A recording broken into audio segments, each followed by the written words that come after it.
ഇതെല്ലാം വളരെ പ്രധാനപ്പെട്ട കാര്യമാണ്. അത് വലിയ പഠനം നടത്തണം. ഞാൻ പറയുന്നത് അത് കേരളത്തിൽ ഒരു സംഘപരിവാർ മുന്നേറ്റം രൂപപ്പെടുത്തിയെടുക്കാനുള്ള ഒരു ഇടമായി തൃശ്ശൂരിനെ BJP മാറ്റും.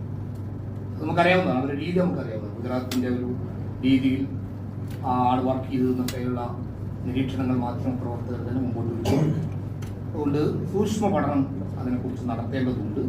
അവിടുത്തെ വോട്ടിംഗ് പാറ്റേൺ, ഏതൊക്കെ ഇവിടെ നിന്നൊക്കെ വോട്ട് പോയി എന്നതിനെക്കുറിച്ചുള്ള വലിയ വിശകലനം നടക്കേണ്ടതുണ്ട് എന്ന് തന്നെയാണ് അഭിപ്രായമുള്ളത്. വെൽഫെയർ പാർട്ടികൾ അതിനെക്കുറിച്ച് സൂക്ഷ്മമായി പഠിക്കുക.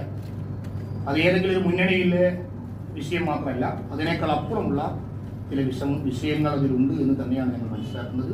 അതിനെക്കുറിച്ച് സൂക്ഷ്മമായി പഠിച്ച് ശക്തമായ സാമൂഹിക ഇടപെടലുകൾ നടത്തണം. കാരണം ഇന്ത്യയെ നശിപ്പിച്ച് ഭിന്നിപ്പിച്ച് ഇല്ലാതാക്കാൻ ശ്രമിച്ചൊരു കക്ഷി